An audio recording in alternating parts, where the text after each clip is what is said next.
The year is 922 AD. A man named Ahmad ibn Fadlan travels up the Volga River. He is a diplomat, a scholar from the sophisticated city of Baghdad. He is there on a mission from the Caliph. But on the river, he meets a group of people he calls the Russes. We know them as Vikings. He watches them closely. He writes everything down. He comes from a world of public bathhouses, of perfumes, of meticulous religious washing rituals. He expects to find filthy savages. And in some ways, he does. He is disgusted by some of their habits. But one thing surprises him. He sees these giant, muscular traders, fresh from their boats, stop what they are doing every single morning. They each pull out a small object from a pouch. It is a comb, and every day, without fail, they comb their long hair and their thick beards. He notes it in his journal. This small act of grooming stood out. It did not fit his picture of a barbarian. These were not just dirty wild men. They cared about how they looked. Archaeologists centuries later would dig up the Viking trading town of Birka in Sweden. They would find hundreds of these combs. They were carved from bone and antler, often with beautiful designs. Ibn Fadlan's observation was not a fluke. It was a window into a part of Viking life that has been mostly forgotten. A life that was much cleaner than we ever thought. Number 19 grooming kits weren't just for the living. The ground in Gotland, a Swedish island in the Baltic Sea, is cold in the spring of 1937. A team of archaeologists is carefully excavating a series of graves from the 10th century. They are working on the grave of a woman. Her name is lost to time, but her bones tell a story of a hard life. She was perhaps 40 years old when she died. Around her skeleton, they find the things her family thought she would need in the afterlife. There is a pair of oval brooches on her chest, which once held her apron dress in place. A few glass beads lie scattered near her neck, the remnants of a necklace. Then, one of the workers finds something else near her hip. It is a small, hollowed-out bird bone, sealed with a plug of bronze. It is a needle case. Inside are several iron needles, rusted but still intact. Next to it, they uncover a small pair of iron scissors. And beside that, a delicate pair of bronze tweezers and a tiny spoon-like object made of silver. It is an ear spoon. The whole collection was likely kept in a leather pouch that has long since rotted away. This was her personal grooming kit. The people who buried her did not just place her weapons or her drinking horn in the grave. They gave her the tools she used every day to keep herself neat and presentable. They believed that her appearance would matter in the next world just as it mattered in this one. This was not a unique find. Across Scandinavia, from Norway to Denmark, similar kits have been found in the graves of both men and women. Men's graves often contained combs, tweezers, and sometimes razors. These were not just functional items. They were personal. They were so important to a person's identity that they were considered essential for their journey after death. The act of burying someone with their tweezers and ear spoon says a lot. It says that personal hygiene was not a chore. It was part of who you were. It was a sign of self-respect. For the woman in the Gotland grave, her ability to tweeze an errant hair or clean her ears was as much a part of her as the jewelry she wore. Her family knew this, and they made sure she would not be without her tools wherever she was going. Number 18. They used herbs and flowers to smell better. Hilda walked through the meadow near her longhouse in the summer of 850 AD. The air was thick with the sweet smell of meadowsweet. She carried a large linen basket. Her task today was simple but important. She was gathering herbs, not for medicine, but for the house. The floor of their home was packed earth. It could get damp and musty, especially during the long, wet winters. So Hilda and the other women in the village would spread fresh herbs on the floor. The meadowsweet, with its strong, pleasant scent, was a favorite. As people walked on it, the stems and flowers were crushed, releasing their fragrance into the air. It was a simple way to combat the smells of cooking smoke, wet wool, and people living in close quarters. She also gathered yarrow and woodruff. These would be dried and hung in bundles from the rafters. Some would be placed in the large chests where they stored their clothes and blankets. This kept the fabric from smelling stale and helped to repel fleas and other insects. It was a form of ancient potpourri. We know about this practice not just from speculation, but from archaeological evidence. At sites like the Viking settlement in Dublin, archaeologists have analyzed the soil from the floors of excavated houses. They found large amounts of pollen from meadowsweet and other fragrant, non-edible plants. The pollen counts were so high that the only explanation was that these plants were brought into the houses in huge quantities. This was not just a one-time thing. They found layers of this material, suggesting the floors were regularly refreshed with new sweet-smelling herbs. Vikings did not have modern perfumes or air fresheners, but they understood the world of plants. They knew which ones could cover up bad smells and which ones could make a home more pleasant. And Hilda might not have bathed every day, but she lived in a home that smelled of summer flowers, not of stale air. It was a conscious effort to make their environment cleaner and more enjoyable. It was another small detail that shows a desire for a life that was more than just survival. You know, they wanted a life that was also pleasant to the senses. Number 17, toilets were a real and sometimes public thing. Leif sat on the long wooden bench looking out over the settlement of Jorvik. It was a chilly morning in the year 975 AD. To his left and right sat two other men from the town, their woolen trousers pooled around their ankles. They were not in a longhouse or a workshop. They were in the town's public latrine. The bench had several holes cut into it, and below was a deep pit. It was a simple but effective system. As they did their morning business, they talked. They discussed the price of amber from the Baltic, the poor quality of the latest shipment of Frankish wine, and the health of the king. This scene might seem strange to us, but communal toilets were a part of life in larger, more organized Viking towns. Archaeologists excavating the Viking city of Jorvik, which lies beneath modern-day York, in England, found extensive evidence of their sanitation systems. They uncovered the remains of these wattle and daub latrine buildings. The pits below were a treasure trove for archaeologists. They preserved organic materials that would normally rot away.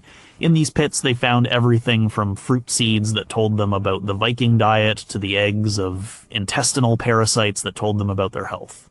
But the existence of the structures themselves tells us something about their approach to hygiene. They were not just relieving themselves anywhere. They had designated areas for waste. This helped keep the streets and living areas cleaner and reduce the spread of disease. In some longhouses, smaller single-family latrines have been found. These might be a small side room or a partitioned-off area with a similar pit system. They even found what appears to be a form of toilet paper clumps of moss. Moss is soft and absorbent, and it was readily available. The use of designated latrines, whether private or public, was a significant step in urban sanitation. It required planning and a communal agreement to keep waste in its proper place. Leif and his neighbors on the toilet bench were part of a society that was thinking about public health and civic organization. It was a far cry from the image of barbarians living in their own filth. They had a system, and it worked. Number 16. They actively fought fleas and lice. Ingrid sat by the fire, her fingers working deftly through her daughter Astrid's long, blonde hair. She was not braiding it. She was hunting. In her other hand, she held a very fine-toothed comb made of antler. With each pass through the hair, she would inspect the comb for the tiny black specks of lice or their white eggs, known as nits. This was a regular ritual in their household, just as it was in every household in their village in 10th century Norway. Personal pests were a constant problem. People lived close together, often with their animals nearby. Their thatch roofs could harbor all sorts of creatures, but Vikings did not simply accept being infested, they fought back with the tools they had. The most important tool was the knit comb. These combs were different from the larger combs used for styling hair. They were often double-sided, with coarse teeth on one side for detangling and very fine, tightly spaced teeth on the other for removing lice and nits. Well, hundreds of these combs have been found at Viking archaeological sites. Some even had the remains of lice still trapped between their teeth after 1,000 years. It is direct, physical proof of their fight against parasites. They also used herbal remedies. Bog myrtle was a common plant that grew in the wetlands. It has a strong aromatic scent that repels insects. They would make infusions of it to wash their hair. They would also place bundles of it in their bedding and clothing chests to keep fleas away. Another powerful, if less pleasant, tool was lye. The same harsh lye soap they used for laundry and bleaching hair was also an effective delousing agent. A thorough wash with this soap would kill most live insects. It was not a gentle process, but it was effective. For Ingrid, keeping her family free of lice was not just about comfort, it was a matter of health. She knew that scratching could lead to sores and infections. It was also a matter of social standing. A person who was visibly infested with lice was seen as careless or poor. Being clean and well-groomed, which included being parasite-free, was a sign that you were a respectable member of the community. Her patient work with the comb was an act of both motherly care and social responsibility. Number 15, cleanliness, was a way to attract a partner. Bjorn adjusted the wool cloak on his shoulders. He was going to the Thing, the local assembly, later that day. But his real reason for taking extra care with his appearance was Sigrid. He knew she would be there with her family. He had spent the morning preparing. First, he had gone to the bathhouse, a small turf-roofed building where hot stones were used to create steam. He had scrubbed himself thoroughly with a coarse linen cloth. Then, he had carefully combed his long hair and beard, working a small amount of beeswax into his mustache to give it a fine shape. He had even used his tweezers to pluck a few stray hairs from between his eyebrows. He looked at his reflection in a polished piece of metal. He looked clean, he looked respectable, he looked like a man who could provide for a family. In Viking society, good grooming was essential for courtship. The sagas, the epic stories written down in Iceland, are full of references to the appearance of heroes. A handsome man was almost always described as having well-kept hair. An old Icelandic law code, the Gragas, even stated that if a man called another man ragged, it was a grave insult, one that could be answered with violence. Being called dirty or unkempt was a direct attack on a man's honor and social standing. Women, too, were expected to be well-groomed. Sagas describe beautiful women with long, clean, and intricately braided hair. Archaeological finds of elaborate hairpins and beads show that they spent considerable time on their hairstyles. When Bjorn tried to catch Sigrid's eye at the assembly, his clean clothes, his neat hair, and his trimmed beard were his way of signaling his intentions and his worth. It was a non-verbal way of saying, I am a man of substance, I take care of myself, and I can take care of you. It showed that he was not lazy. He had pride. In a world without dating apps or written personal ads, your physical appearance was your primary advertisement. And in the Viking Age, clean and tidy was a much more attractive look than fierce and filthy. The idea that Viking men won wives simply by being strong warriors is incomplete. They also had to prove they were civilized enough to be good husbands, and that often started with a comb and a clean tunic. Number 14, they had specialized tools for ear and nail care. The Einar sat on a stool outside his workshop in the trading town of Hedeby around the year 890 AD.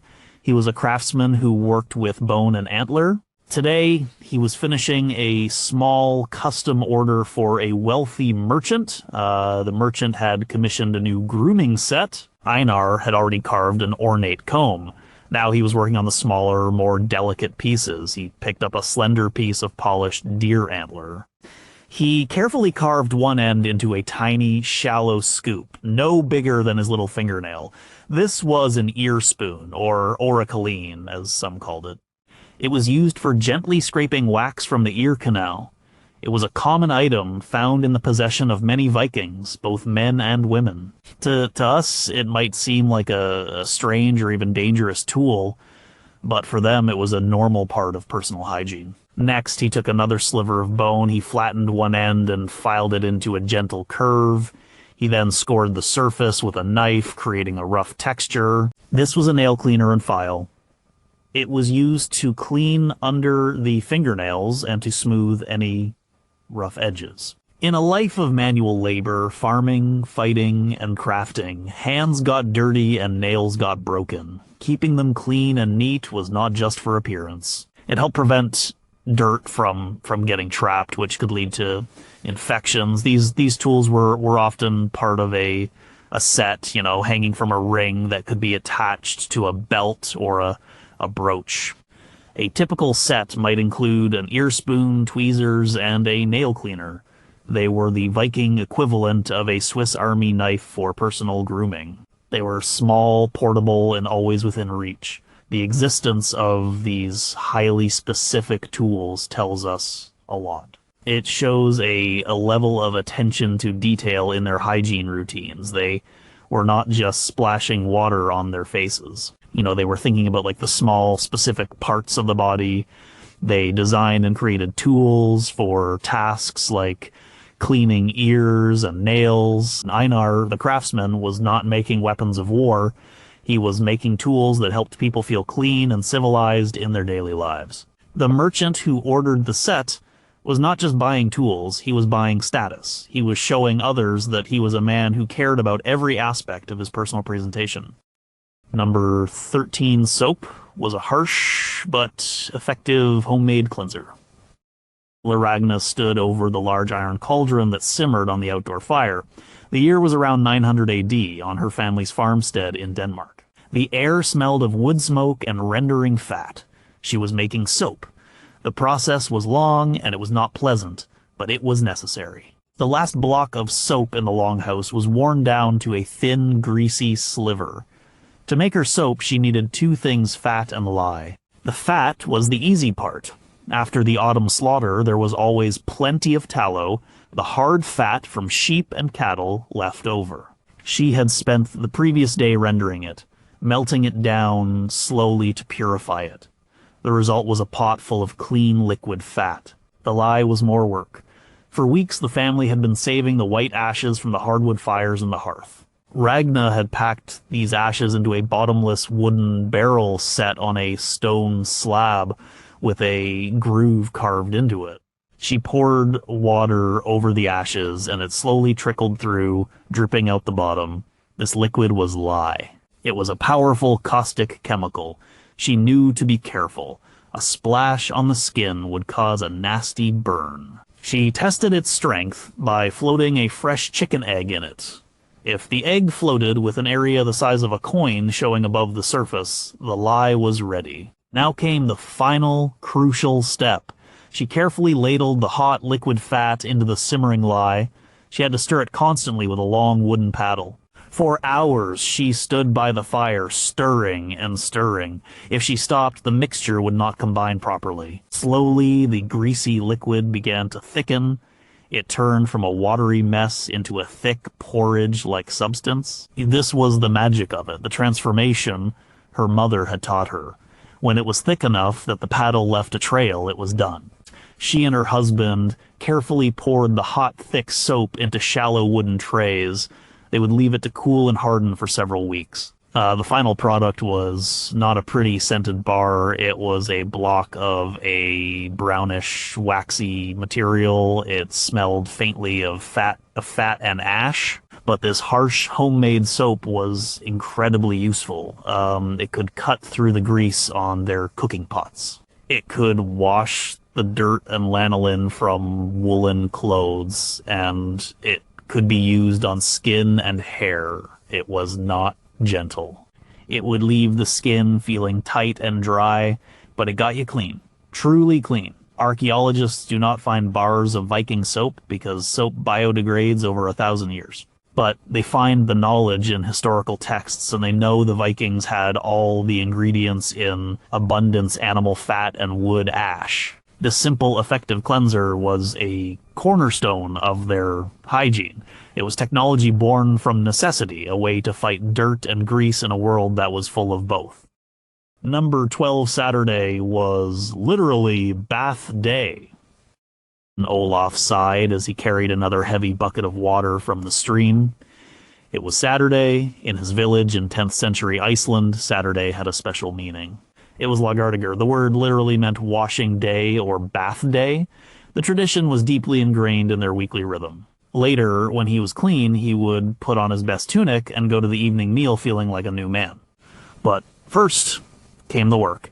His farm had a small, dedicated bathhouse. It was a low building made of turf and stone, built partially into the side of a hill for insulation. Inside, there was a stone-lined pit in the center. Earlier, he had built a large fire in the pit, heating the stones until they were scorching hot.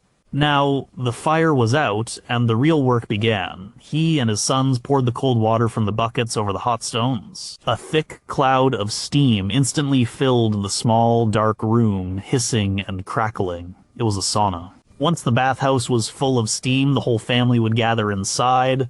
They would sit on wooden benches in the humid heat, sweating out the week's grime. The steam opened up their pores and loosened the dirt. After sweating for a while, they would scrub themselves down. They might use a bundle of birch twigs called a vita to gently beat their skin, stimulating circulation. They would use their harsh lye soap and a rough linen cloth to wash.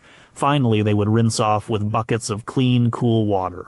This weekly ritual was not just about getting clean. It was a social event. Neighbors might share a larger bathhouse. It was a time to relax, to talk, and to rest after a hard week of work. The importance of this day is baked right into the language of the Norse people. The name for Saturday Lagerdagur is still used in modern Icelandic, Swedish Lordag, and Danish Lordag. It is a linguistic fossil that proves the Vikings had a dedicated regular day for full-body bathing. English missionaries and travelers who visited Scandinavia were often surprised by this custom. In much of early medieval Europe, full immersion bathing was rare and often viewed with suspicion. But for the Vikings, it was a normal and essential part of life. For Olaf and his family, emerging from the steamy bathhouse into the cool Icelandic air, clean and refreshed, it was the proper way to end the week and prepare for the next. Number 11. They used hot springs as natural hot tubs. It was the year 998 AD, and Snorri had just returned to his home in Iceland after a long and difficult journey. He was a chieftain, and the weight of his responsibilities was heavy on his shoulders. His bones ached from the cold sea voyage. There was only one thing he wanted to do. He went to the hot spring that bubbled up from the ground not far from his longhouse. Steam rose from the pool, mingling with the chilly autumn air. The pool had been lined with carefully placed stones by his grandfather, creating a natural bath. He stripped off his woolen clothes and eased himself into the volcanically heated water. The warmth enveloped him, soothing his tired muscles. He was not alone. A few of his kinsmen were already in the pool, and they greeted him quietly. They sat in the hot water, talking about farm business and local politics, their voices low in the steam. Iceland, a land of fire and ice, was unique in the Viking world. The geothermal activity that created volcanoes and geysers also created natural hot springs all across the island. The first Norse settlers arriving in the 9th century would have discovered these natural wonders quickly. They did what any practical person would do. They used them as baths. The Icelandic sagas are full of references to bathing in these hot springs. One famous story tells of the outlaw Grettir the Strong, who, after a long swim in the cold sea, revived himself in a hot spring. Snorri Sturluson, the famous 13th century historian and chieftain, and perhaps a descendant of the Snorri in our story, had his own private hot spring at his farm in Reykholt, complete with a stone-lined conduit to channel the water. Archaeologists have confirmed these stories. They have found the remains of man-made structures around these springs. They find paving stones, benches, and even the remnants of small buildings constructed to provide shelter for bathers. These were not just places to get clean, they were social centers. They were places for relaxation, for healing, and for community. In a harsh and unforgiving landscape, these pools of natural hot water were a profound gift. They were a source of comfort and luxury that required no firewood and no hard labor to heat. For Snorri, sitting in the warm water as the Icelandic twilight descended, this was the height of civilization. It was a simple, natural luxury that the kings of Europe, in their cold stone castles, could not match. Number 10, hair and beards were a source of immense pride. Catil stood before the assembly. He was a young warrior, and this was his first time speaking at the thing. He knew all eyes were on him. He had spent the morning ensuring his appearance was impeccable, his leather armor was well oiled, but it was his hair and beard that he had paid the most attention to. His long, fair hair was washed and combed smooth, pulled back and tied with a leather thong. His beard, his mark of manhood, was his greatest pride. It was full and thick, and he had combed it carefully. He had even used a small pair of shears to trim his mustache so it did not cover his mouth. In the Viking Age, a man's hair and beard were not just hair. They were powerful statements of his identity, his status, and his honor. And nicknames were common, and many were based on hair or beards. There were famous Vikings known as Harold Finehair, Sweyn Forkbeard, and Thorkel the Bushy-Bearded. A fine head of hair and a well-groomed beard were signs of virility, strength, and freedom. Slaves, by contrast, often had their heads shaved as a mark of their lowly status. Taking care of this hair was a daily ritual. The sheer number of combs found in Viking graves is proof of this. Men carried combs with them everywhere. A man might lose a knife or an axe, but he would guard his comb. The sagas reinforce this. In one story, a hero, cornered and about to be killed, asks for one last favor, that his killer not bloody his long, beautiful hair. In another, a Viking in Ireland is captured. When his captor grabs him by the hair, he protests, "Do what you will, but do not soil my hair." While likely exaggerated, these stories point to a deep cultural value placed on hair. They also styled their hair and beards. We see evidence of this in the art of the period on runestones and small silver figurines. They show men with braided beards, forked beards, and elaborate mustaches. Some accounts from enemies, like the English, complained that the Viking invaders were too well groomed. The English cleric John of Wallingford wrote, "With some annoyance that the Danish Vikings in England combed their hair daily, bathed every Saturday, and changed their clothes frequently, which made them overly popular with the local women." For Catil, standing before his peers, his well-kept hair and beard were part of his armor. They told the world he was a man who respected himself and deserved respect in return. Number 9, they bleached their hair and beards blonde. Rolf was not satisfied with his hair. It was a common light brown, the color of wet sand, but he wanted to look like the heroes in the stories, the ones with hair as golden as the sun. He was a trader who dealt with merchants from many lands, and he wanted to project an image of power and distinction. So he decided to change it. He went through a process that was known but not common. He used a special extra strong lye soap. This was not the everyday soap for washing hands. It was a potent mixture made with a high concentration of lye from beechwood ash. He would work this harsh soap into his hair and beard, leaving it in for some time before rinsing it out. The process was punishing. It stung his scalp and dried out his hair, making it brittle. But, after several treatments, it worked. His brown hair lightened to a pale, almost white blonde. It was a striking and somewhat unnatural look. This practice is mentioned in several historical sources. Roman writers commented on the Celts and Germanic peoples using lime and other substances to lighten and stiffen their hair. This tradition seems to have continued into the Viking Age. The high lye soap used for cleaning and delousing had a secondary effect. It was a powerful bleach. While many Scandinavians were naturally blonde, this artificial bleaching allowed others to achieve the desired look. It might have also been a way to deal with darker roots or to create a uniform, vibrant color. Some scholars suggest that it also had a practical purpose. The harsh lye treatment would have been very effective at killing any remaining lice or nits, a sort of scorched earth approach to pest control. The Arab observer al-Tartushi, who visited the Viking town of Hedeby in the 10th century, noted that both men and women used a type of coal to darken their eyelashes, which he said made them look more beautiful. This shows they were not shy about using artificial means to enhance their appearance. For Rolf, his new, startlingly blonde hair was a success. It made him, stand out in a crowd. It gave him a fierce and memorable appearance. It was a sign that he was a man who was willing to endure discomfort for the sake of his image. It was a form of Viking vanity, a testament to their desire to shape their own identity right down to the color of their hair. Number 8. Dental hygiene was a real concern. The man's skull was found in a Viking-era cemetery in Sweden. He had died over 1,000 years ago. As the osteoarchaeologist examined his teeth in the lab in 2006, she noticed something unusual. The teeth were surprisingly clean for a man of his time.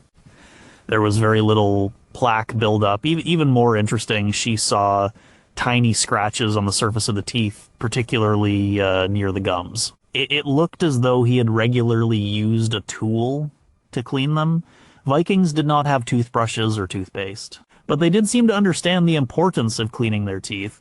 The most common tool was the toothpick. Small, pointed implements made of bone, antler, or bronze have been found at numerous Viking sites. They were often part of a personal grooming kit, hung from a ring with tweezers and an ear spoon. The use of toothpicks is a simple but effective way to remove food particles from between the teeth, which helps to prevent decay and gum disease. The scratches found on the Swedish skull were consistent with the regular use of such a tool. Examination of other Viking skeletons shows that while they suffered from dental problems like wear from a gritty diet and abscesses, their rate of cavities caries was significantly lower than that of modern people. This was largely due to their diet, which was low in sugar, but their efforts at cleaning certainly helped. There's another more dramatic piece of evidence for Viking dental modification. On the island of Gotland, archaeologists have found dozens of male skulls dating from the 10th to the 12th century with a bizarre feature. They have deep horizontal grooves filed into their front teeth. Sometimes one, sometimes several parallel lines. These were not the result of wear or disease. They were intentionally and skillfully filed into the enamel. No one knows for sure why they did this. The leading theory is that it was a form of social identification, perhaps for a specific group of warriors or merchants. It would have been a painful process, and the grooves were often filled with a colored pigment like red resin or black charcoal to make them even more visible. While this practice was likely not about hygiene, it shows a remarkable level of attention paid to their teeth. Whether it was for cleaning or for decoration, the mouth was clearly not an overlooked part of the Viking body. They were actively picking, scraping, and even filing their teeth. Number 7, they washed their hands and faces before eating. It was evening in the longhouse of Eric the farmer in the year 950 AD. The fire in the central hearth crackled, casting a warm glow on the people gathered for the evening meal. A large pot of stew, thick with barley and chunks of mutton, bubbled over the flames, but before anyone could eat, a ritual had to be performed. Eric's youngest daughter, Helga, walked around the room carrying a wooden bucket of water and a basin. She went to each person in the longhouse, from her father, the head of the household, down to the lowest-ranking farmhand. Each person would hold their hands over the basin, and she would pour a little water over them to rinse away the day's grime. They would also splash their faces. A single linen towel was passed around for drying. This simple act of washing before a meal was a deeply ingrained custom. It is mentioned in several of the sagas and poems. In the Havamal, a collection of Old Norse wisdom, one verse advises a guest to have washed hands before a meal. This was not just about getting clean, it was a ritual of purification and respect. It separated the dirty work of the day from the communal act of eating. In a time before forks, when food was often eaten with the hands or a personal knife and spoon, having clean hands was a practical matter of health. It would have reduced the transmission of dirt and germs, but the ritualistic nature of it suggests it was more than just practical. It was a sign of a civilized household. A host who offered water for washing was showing proper hospitality. A guest who accepted was showing respect. The practice also reinforced the social hierarchy. The water would be offered first to the highest ranking person and last to the lowest. For Helga, by performing this task, was learning her role within the family and the community. This small daily ceremony is one of the most powerful pieces of evidence against the dirty Viking myth. People who live in filth do not bother with the formality of washing their hands before every meal. But the Vikings did. It was part of their social code for Eric and his family gathering for their meal with clean hands and faces.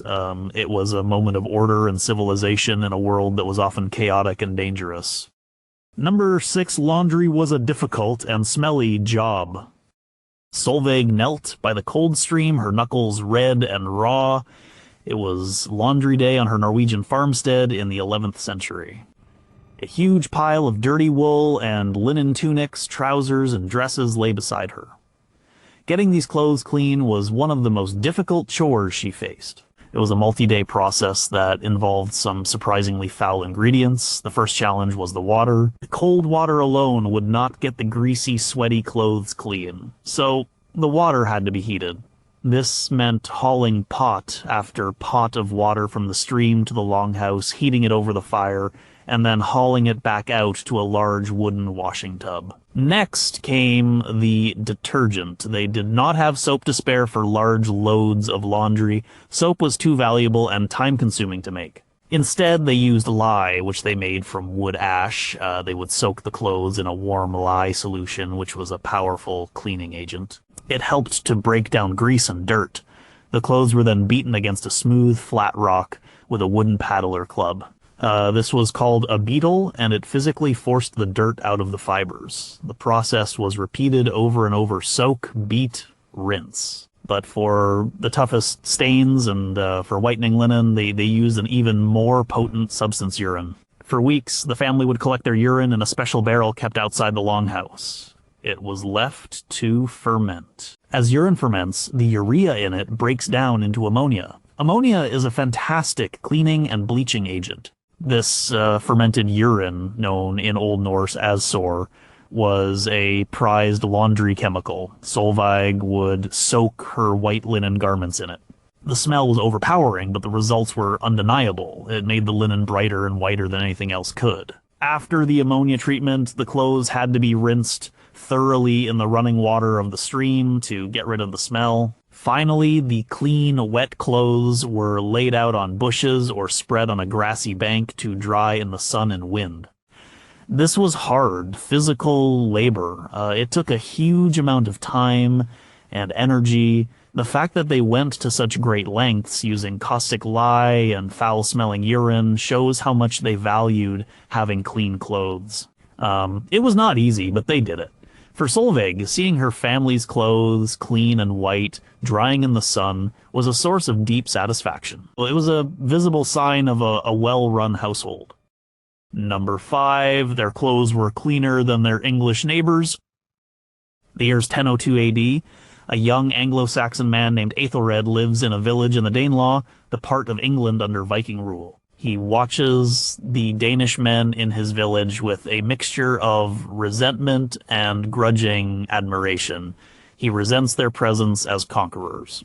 But he also cannot help but notice how the local English women seem to favor them, and he thinks he knows why. The Danes, as he thinks of them, are almost obsessive about their appearance. Every Saturday, like clockwork, they go to the bathhouse. They emerge clean and steaming. And their clothes, they seem to have so many. They change their woolen tunics and linen undershirts far more often than the English do. Their clothes always look fresh and well cared for. This observation is not just a story, It comes from a 13th century chronicle written by an English abbot, John of Wallingford. He complained that the Danes who had settled in England in the 10th and 11th centuries were a cause of danger to the natives. Why? Because, he wrote, they were wont, after the fashion of their country, to comb their hair every day, to bathe every Saturday, to change their garments often, and set off their persons by many such frivolous devices. As a result, he noted sourly, they seduced the wives of the nobles and even the daughters of earls, and persuaded them to be their concubines. While the abbot saw this as a moral failing, his complaint is an incredible piece of evidence. It is a direct account from a contemporary, and a hostile one at that, admitting that the Vikings were cleaner and better dressed than his own people. Their regular bathing and changing of clothes were so notable that he considered them a frivolous device and a threat to the social order. The materials of their clothes also played a role. Wool, a Viking staple, is naturally water-resistant and antimicrobial. It does not need to be washed as frequently as other fabrics. When aired out, it can self-clean to a degree. The linen, made from the flax plant, was used for undergarments. It is absorbent and comfortable against the skin. Having a linen layer between the body and the outer wool tunic meant the wool stayed cleaner for longer. The linen could be washed more easily and harshly. For Aethelred, the sight of his Danish neighbor in his clean tunic and with his neatly combed hair was a constant reminder. These were not just mindless raiders, they were a people with their own standards of cleanliness, standards that at the time seemed to surpass those of the people they had conquered. Number 4, kohl eyeliner was used by both men and women. Hakim, a merchant from Al-Andalus in Spain, stared at the people in the marketplace of Hedeby. It was the year 965 AD. He had traveled far to this northern trading town, and much of what he saw was strange and barbaric to his eyes. But one thing was surprisingly familiar. The eyes of the people, both the men and the women, had dark lines drawn around their eyes. It was kohl, the same cosmetic he had seen in the markets of Cordoba. It made their eyes, often a striking light blue or green, stand out dramatically against their fair skin. He was so struck by this that he later wrote about it. His account, preserved by the later geographer Al-Qazwini, is one of the few written descriptions we have of Viking cosmetics. An earlier Arab traveler, Ibrahim al-Tartushi, also visited Hedeby and noted the same thing. He wrote, "There is also an artificial makeup for the eyes, for when they use it, beauty never fades. On the contrary, it increases in both men and women." This was not a practice limited to women. The Vikings, both male and female, used this dark powder to enhance their eyes. The kohl they used was likely made from ground antimony sulfide, a dark gray metallic mineral. It would be mixed with a little fat or oil to create a paste, which was then applied with a small stick or finger. Why did they do it? Al-Tartushi says it was for beauty. It made them look more attractive. For a warrior, it might also have had a practical and psychological effect. It would reduce the sun's glare, much like modern athletes use eye black. It would also have given them a more intense, fearsome appearance. This use of cosmetics shatters the image of the Vikings as people who cared only for practicality and warfare. They were interested in beauty. They were willing to use artificial means to improve their appearance. They were not so different from people in more civilized parts of the world, like Hakim's own Al-Andalus. The archaeological evidence for this is scarce because cosmetics do not preserve well. However, very small hollowed-out bone or metal tubes have been found, which could have been used to hold powders like kohl. The written accounts of Hakim and Al-Tartushi are our strongest evidence. They saw it with their own eyes. For Hakim, the merchant, it was a moment of connection. In this cold northern town, surrounded by a strange language and strange customs, the sight of a man with a braided beard and a kohl-lined gaze was a reminder that the human desire for beauty is universal.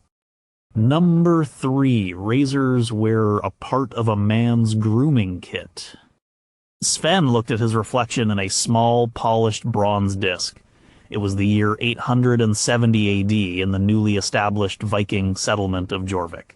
He ran a hand over his jaw, His beard was getting unruly, and the hair on the back of his neck was growing too long. He reached into a leather pouch and pulled out his razor. It was a simple tool, a crescent-shaped iron blade folded into a handle made of bone. The handle was decorated with a simple ring and dot pattern.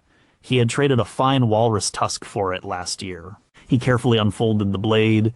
He had no shaving cream, only water and a bit of his harsh lye soap. Shaving with such a tool was a skill.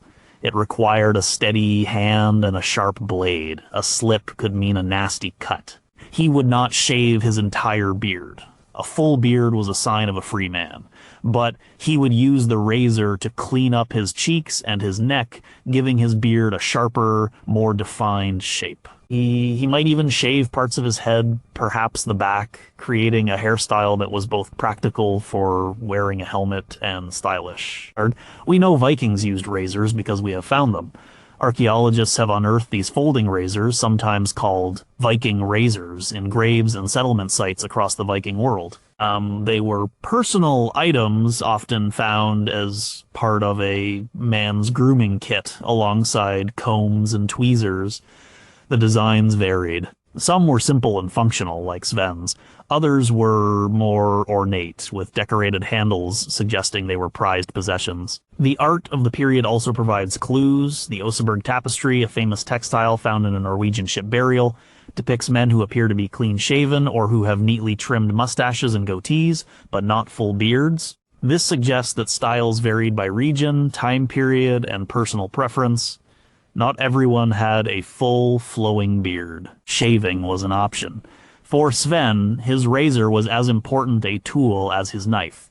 His knife helped him with his work and his food. His razor helped him shape his identity. It allowed him to control his appearance, to present a face to the world that was not just wild and hairy, but deliberately groomed. It was another small act of civilization, another way to show that he was more than just a barbarian. He was a man who took pride in his sharp blade, both the one on his belt and the one he held to his own throat each morning.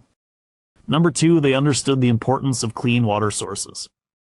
In the center of the bustling Viking town of Birka, in what is now Sweden, around the year 900 AD, there was a constant hub of activity around the town's well. It was not just a hole in the ground, it was a carefully constructed piece of public infrastructure.